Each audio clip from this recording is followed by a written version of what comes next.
Dears, this is Harish Sharma. We are going to read a poem named A Legend of the Northern Land. It is from chapter number 5, class 9th, CBSE board. This poem narrates the legend of an old lady who angered Saint Peter because of her greedy. तो इस poem के अंदर किस तरह से एक lady हैं वो सेंट पीटर को नाराज कर देती हैं उसके बारे में है। बहुत सुंदर स्टोरी है। इट इज़ अ बैलेट, इसको बैलेट कहा जाता है। तो इसके बारे में हम देखेंगे आगे। Let's start the poem. Away away in the northern land where the hours of the day are few and the nights are so long in winter that they cannot sleep them throughout। तो यहाँ पे बताया गया है बहुत समय पहले दूर नॉर्थर्न लैंड में जो दिन है वो बहुत छोटे होते थे। Hours of the day are few, जो दिन के जो घंटे बहुत छोटे होते हैं एंड जो नाइट्स है वो बहुत लंबी होती हैं सर्दियों के दिन में, ठंड के विंटर के अंदर। That they can not sleep them through, और क्योंकि नाइट्स जो हैं वो लॉन्ग होती हैं तो पूरी रात वहाँ पे वो सो नहीं सकते। Where they haunts the swift reindeer to the slides when it snows, and the children look like bears' cubs in their funny furry clothes। तो यहाँ के बारे में बता रहे हैं उस जगह की स्थिति। उस समय में जब विंटर होती है वहाँ पे लोग क्या करते हैं, हॉर्नेस द स्विफ्ट रेंडियर। तो एक जो हिरन होते हैं उस वहाँ पे जो बारहसिंगा जिसको बोलते हैं उस टाइप के जो हिरन होते हैं वो स्लाइड्स मतलब एक होती गाड़ी होती है जो बर्फ पे चलती, वो चलाते हैं। जो तेज दौड़ने वाले हिरन से वो वहाँ पे वो उस गाड़ी को चलाते हैं। जब उस समय जहाँ वहाँ पे बर्फ जब जमी होती है उसके ऊपर वो गाड़ियों को वहाँ पे चलाते हैं। And the children look like bear's cub, और जो वहाँ पे जो बच्चे होते हैं वो बियर्स के बच्चों के जैसे, भालू के बच्चों के जैसे लगते हैं, क्योंकि उन्होंने जो वहाँ पे ड्रेस पहनी हुई होती हैं वो सर्दियों के दिनों में जो फर वाली ड्रेस पहने हुए होते हैं, तो ऐसे बच्चे ऐसे लगते हैं जैसे कि वो भालू के बच्चे हो। Next, the tell them a curious story, I don't believe it's true and yet you may learn a lesson if I tell the tale to you. तो यहाँ पे बता रहे हैं कि वो जो है उनको बहुत एक क्यूरियस स्टोरी सुनाते हैं उस समय, और वो जो स्टोरी है उसकी जो टेस्ट ट्रू है, मतलब उसका जो एक कड़वा सच जो है वो उसको में बिलीव नहीं किया जा सकता, इस तरह से है वो। And yet you may learn a lesson, तुम भी यहाँ से एक लेसन लर्न करोगे। अगर मैं तुमको ये कहानी सुनाता हूँ तो तुम भी यहाँ से एक लेसन सीखोगे। नेक्स्ट देखते हैं। Once when the good saint Peter lived in the worlds below and walked about it preaching just as he did you know. तो यहाँ पे सेंट पीटर, जो संत पीटर थे उनके बारे में है, उनके बारे में बताया जा रहा है कि जब वो उस समय जब वो धरती पे थे और जब वो सब दूर जाते थे लोगों को अपनी जो टीचिंग है, प्रीचिंग, यहाँ पे प्रीचिंग का मतलब है कि टीचिंग करना, जो शिक्षाएं हैं, जो जीसस की जो शिक्षाएं हैं वो जब वो बताते थे लोगों को, बताते थे, उस समय की बात है। Just as he did you know, जैसा कि तुम जानते हो कि सेंट पीटर क्यों जाने जाते हैं, आप उनके बारे में जानते हैं। तो उस समय जब वो घूमते थे और लोगों के पास जाते थे उस समय की ये बात है। He came to the door of a cottage in travelling round the earth where a little women was making cakes and baking them on the hearth. तो उस समय की बात है, वो घूमते हुए एक cottage, door of a cottage, एक झोपड़ी के दरवाजे पे गए, और वहाँ पे जब वो ट्रैवलिंग कर रहे थे अर्थ पे, एक झोपड़ी में गए वो दरवाजे में, और वहाँ पे एक लेडी अपने केक्स जो हैं वो बना रही थी, बेक कर रही थी, वो अंगीठी में केक को सेक रही थी। Next lines. And being faint with fasting for the day was almost done, he asked her from her store of cakes to give him a single one. अब क्या होता है कि वो जब वहाँ पे जाते हैं तो वो क्योंकि पूरे दिन वो चलते हैं, पूरे दिन के कारण और फास्टिंग के कारण वो बहुत ही थक जाते हैं और वो भूखे होते हैं, थक चुके होते हैं। तो for the day was almost done, अब जो दिन है वो पूरा ढलने वाला था लगभग, और वो ही आस्क्ड हर, वो उस लेडी से मांगते हैं, वो जो केक बना रही थी उसके पास जो केक थे उसमें से एक केक वो मांगते हैं। नेक्स्ट देखते हैं। she made a very little cake, but as it baking lay, she looked at it and though it seemed too large to give away. तो जब वो केक मांगते हैं, सेंट पीटर जब लेडी से केक मांगते हैं तो वो उनके लिए फिर एक केक बनाती हैं, छोटा केक बनाती हैं उनके लिए, और जैसे ही वो उसको बेकिंग करने लगती हैं, सेकने लगती है, और उसको जब देखती हैं सेकने के लिए जब उस पर डालती हैं और जब उसको देखती है तो उसको वो बहुत ही बड़ा लगता है, वो केक उसको बहुत बड़ा लगता है। अब नेक्स्ट लाइन में देखते हैं। Therefore she knighted another and still a smaller one, but it looked when she turned it over as large as the first had done. तो अब क्या होता है कि वो दोबारा से उसके लिए आटा गूंथती है और दोबारा से नया केक बनाती है, और वो उससे भी एक छोटा स्मॉलर केक वापस से वो बनाती हैं। फिर क्या होता है, but it looked when she turn it over, लेकिन जब वो उसको वापस से पलटती हैं, as large as the first had done, तो उसको वो भी बहुत बड़ा लगता है, जैसे कि पहला था वैसा ही उसको वो जो दूसरा केक उसने बनाया था छोटा, वो भी उसको बड़ा लगता है। Next line.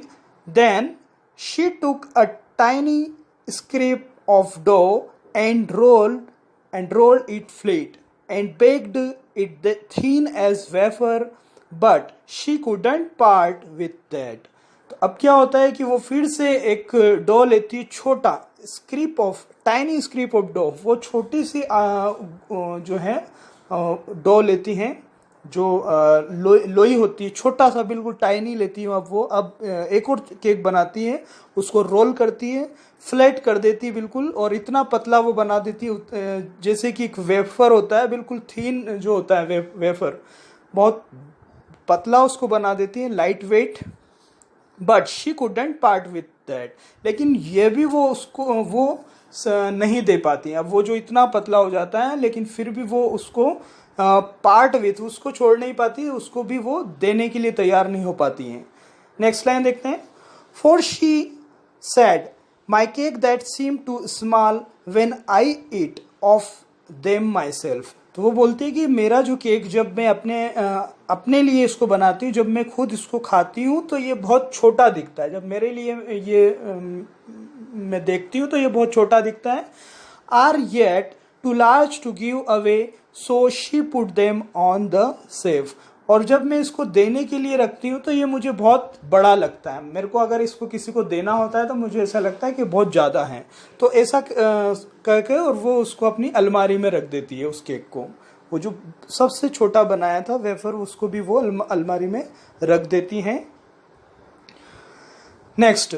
Then good Saint Peter grew angry, for he was hungry and faint, and surely such a woman was enough to provoke a saint.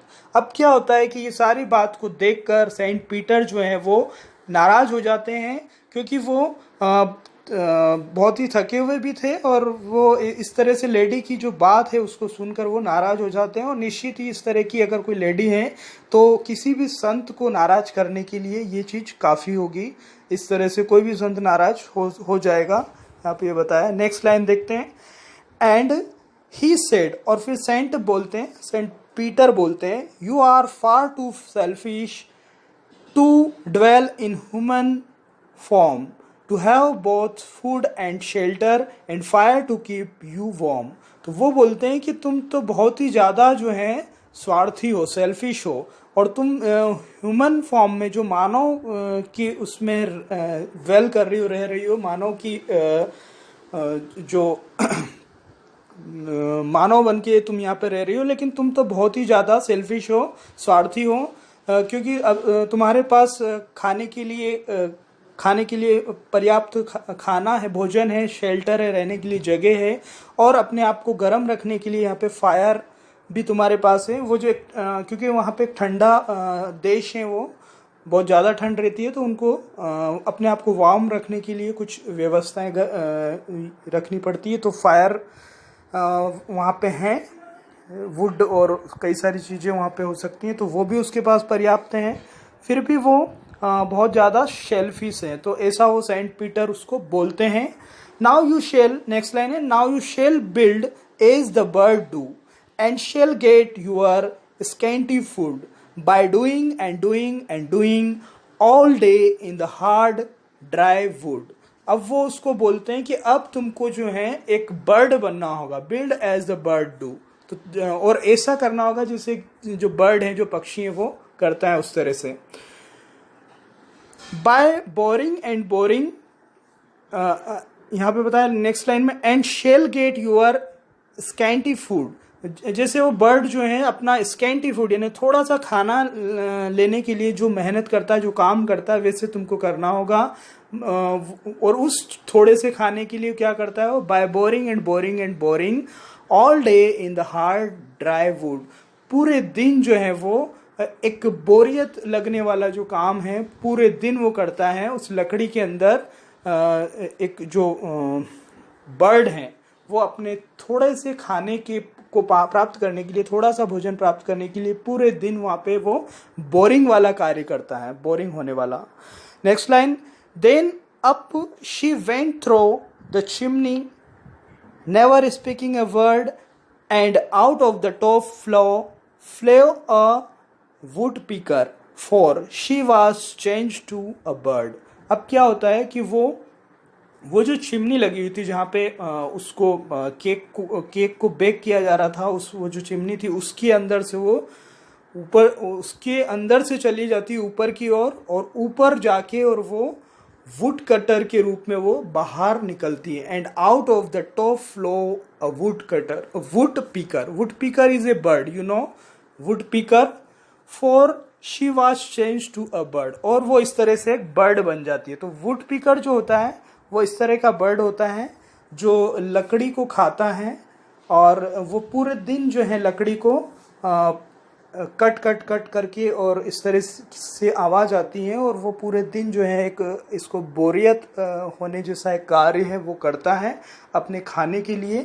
तो ये इसके बारे में है।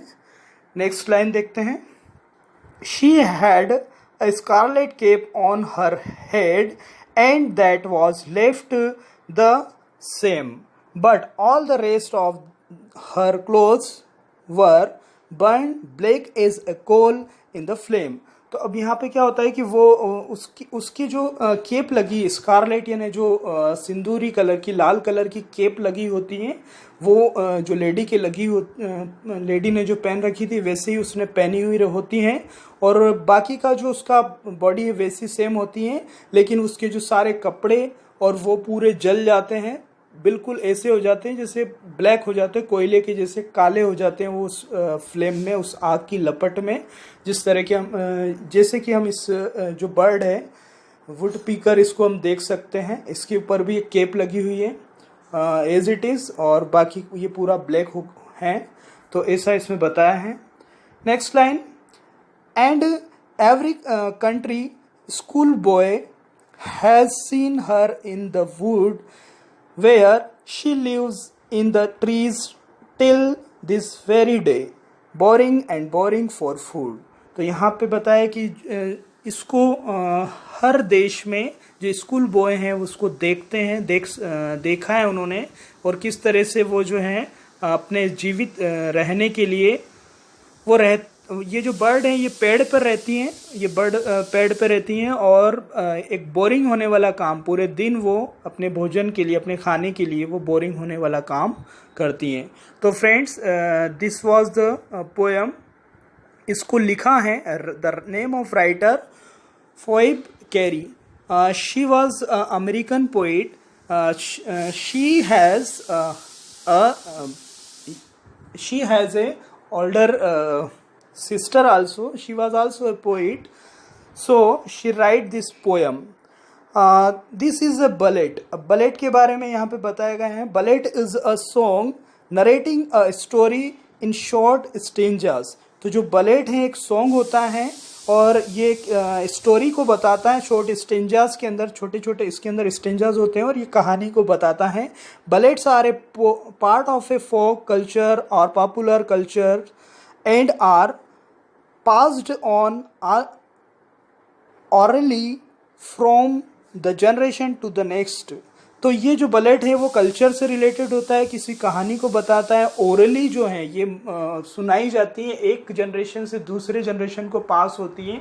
ऐसी कुछ कहानियाँ होती हैं जो हर कल्चर में होती है. फ्रेंड्स, यू नो दैट हमारी जो दादी हैं, हमारी जो नानी है, उन्होंने हमको कुछ कहानियाँ सुनाई थी और फिर वो नेक्स्ट जनरेशन में पास होती है, लेकिन उसके अंदर कुछ मीनिंगफुल होती है, कुछ सिखाती है शिक्षाओं को. इस तरह की ये स्टोरीज होती हैं.